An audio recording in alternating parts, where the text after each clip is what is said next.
Hey guys, good morning. It's Monday. Last night was really busy for me.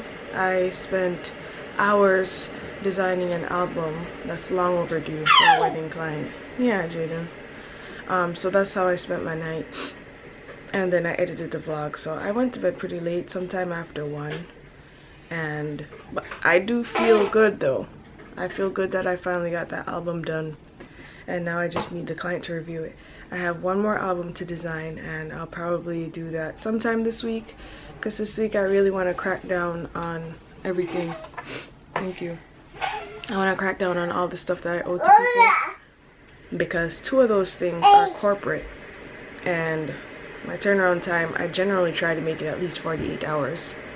So 2 events need to be done today. Larianne and Roody. So concerning, okay Jaden? So concerning the spotting that happened yesterday, I posted on Twitter that I was spotting, and someone was like, why didn't you go to the hospital?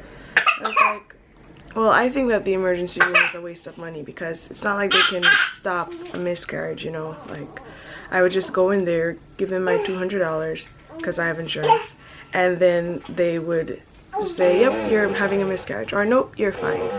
So, I mean, that's just a total waste of time and money to me, because they're not really helping. They're just confirming or not. So, my plan was to wake up this morning and take a pregnancy test to check my hCG levels to see if they're dropping. And so I took the test this morning, and unfortunately, my hCG levels are dropping. I took 3 tests on the 6th of April.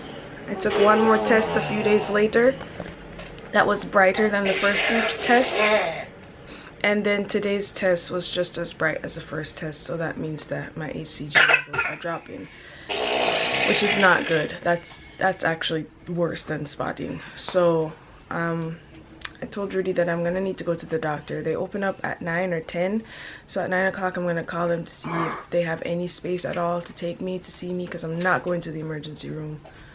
I'm gonna ask Roody's mother if she can watch Jaden, and that's it, guys. This is not really good news, so I'll keep you up to date. I'll let you know what's going on. Good morning, guys. Chilling Monday. Larianne's heading to the doctor, or I'm sorry, Larianne is calling the doctor to see if she can make it to an appointment right now. Hope everything's okay. I wish I can be with her right now, but I have to work, but I'll be checking on her. Dr. Cahill, I'm good. How are you? What's going on, kid? So I'm 7 weeks pregnant, and yesterday morning I woke up and I was spotting a little bit, and then this morning I wanted to see if my hCG levels were dropping, so I took another test, and it's fainter. It's more faint than a test that I took a couple weeks ago. Do you want to come in? We'll check things out. Yeah. Come on down. Like anytime? Well, sooner than later, right? Okay, alright, so I'll try to be there within like the next half hour. Yeah, take your time. I'll do a visit to the labs today. We'll sort of figure out what's going on with you. Okay, thank you. Bye. Alright, so Dr. Cahill's gonna see me.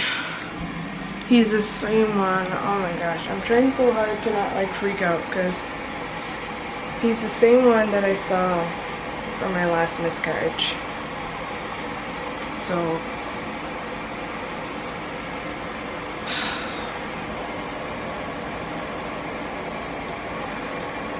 oh, I'm trying so hard.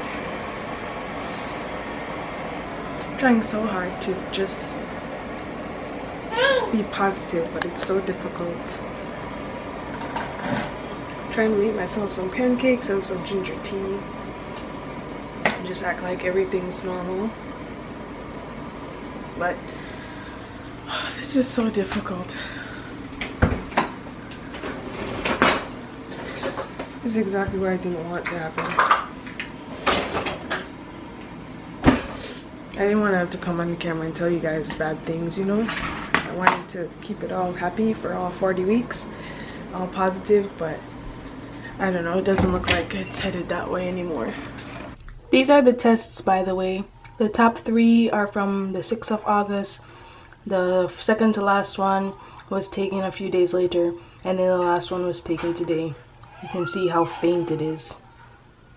Alright guys, so I'm all showered up, headed to the doctor's office right now. So many things have been going through my head. So many things. Like, Dr. Cahill is the first man who ever saw my lady parts. My adult lady parts, besides Roody. I remember that. That was so awkward. It was like a few months after I got married, and I had never been to a gynecologist. I was only 20, so it wasn't too bad, because you're supposed to go when you're 18, right? So I went, and I was just so nervous. I was like, I can't believe I'm doing this. Like, this feels so wrong. But I made it out, and you know, 2 doctors have seen my lady bits.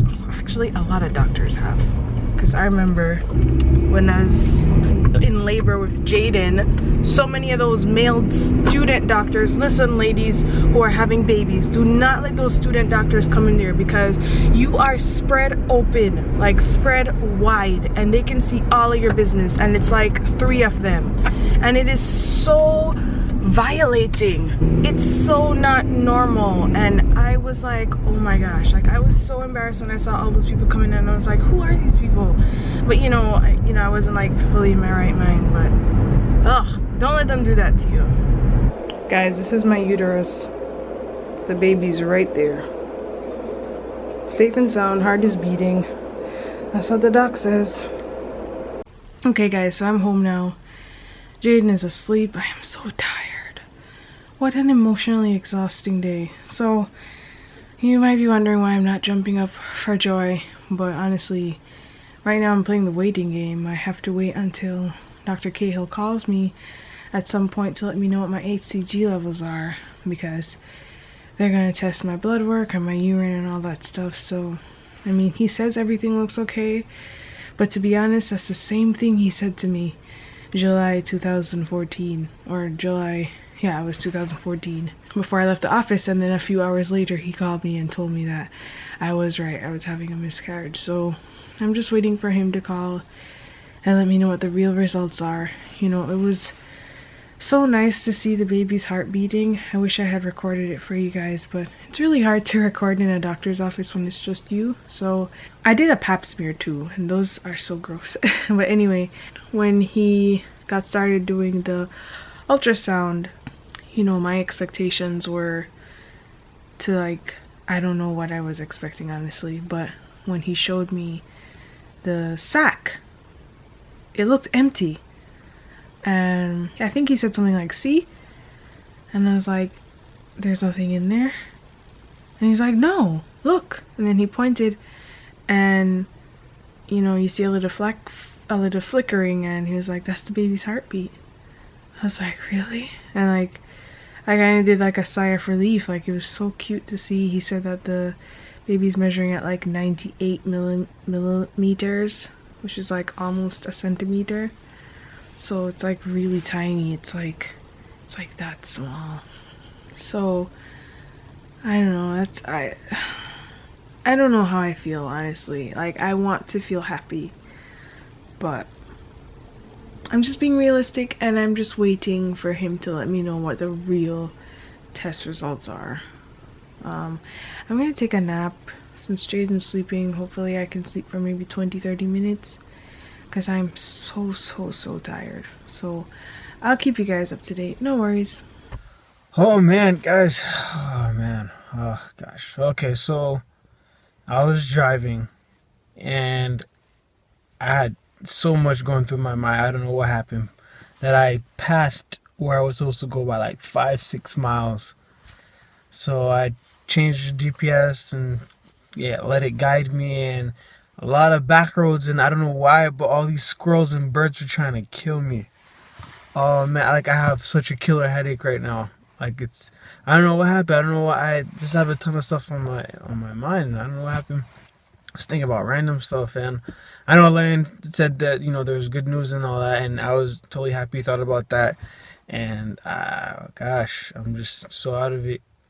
But I rewarded myself. I went to 7-Eleven. I got me a little bit of something to snack on, but It's Monday. This is not like a complaint or anything, because God would never put me in a situation that I can't handle.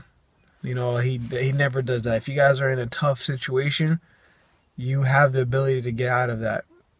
God always swoops in at the right time, you know, so it's my job. I'm doing what I gotta do. Hey guys, it is LarJ here. What's up? What's going on, boys and girls? So, the doctor never called me. Yeah, I don't know why. He just never called. So, I've been waiting by the phone all day. Every time my phone went off, I'd like run to it, but it was never him. So, I don't know what that's about. I'm supposed to go back on Wednesday to see Dr. Antonio's. So I'm wondering if they're waiting for Wednesday to come for them to talk to me, but right now my assumption is that everything is fine, because if everything weren't fine, I'm guessing that they would have called me by now, because back in 2014, he called me the same day. So I don't know, but he said that everything is good. Like, I'm not gonna forget that. He said everything looks good. My guess is that, you know, if something were going on with the baby, that maybe the heartbeat wouldn't have been so good, but you know, I have no idea, honestly. I'm trying really hard to that's a lie. I was about to say I'm trying really hard to stay positive, but if I were to tell you the truth is I'm not feeling anything. Like, I'm numb. I don't feel positively about it, and I don't feel negatively about it. I just don't feel. So I was feeling really down, actually, because, you know, when you're acting like that, you're like draining yourself. So I felt really drained. Roody came home and he was like, "Are you okay?" I was like, "Yeah, you know, like, I mean, I'm as okay as I can be, you know, given the situation." But then I went on Periscope because I have a commitment to Periscope, right? And I just felt so much better. I talked for 40 minutes. I tell you, I am a talker. You guys know that. So I talked for 40 minutes on Periscope, and at the end of it, I felt like I could just run a marathon. Like, I went on Periscope like this. When I was done, I was just like, yeah, you know, I got up and, you know, I was playing with Jaden and stuff like that. And now I think Roody and I are gonna watch Netflix, and I think I'm gonna get some work done. I just feel a lot better, you know, having spoken to people about my situation, you know, it kind of helps. So, you know, I'm feeling more confident, honestly, now that I've gotten the whole thing off my chest, and now that I know that people are, you know, still rooting for me and everything. Like, I feel a sense of community. I feel like I'm not so alone, which is ridiculous because I have my whole family here and I have people to talk to, but still, it's like they're forced to. You know what I mean? Like, I feel like the people around me are kind of forced to be sad with me and to let me know that, you know, everything's gonna be okay. But you guys, you don't know me. You have no reason to feel that way. So it's kind of different. But anyway, I'm gonna close off the vlog now because I'm just gonna spend the rest of the evening with my boys. Thank you guys so much for watching. I honestly do not know what to tell you because I don't know myself. So, I mean, I'll keep you guys up to date on Twitter and Periscope. I go on Periscope every day and I just talk. So if you guys are into that, make sure that you check me out on Periscope. You know, my mommalarj Twitter is where all the tea is spilled. So, I don't know. Just if you want to know what's going on with me, then you can always follow me there. Otherwise, you can just wait for me to talk about it in the vlogs. So I will talk to you guys next time. You already know what to do. I don't have to tell you, right? Bye!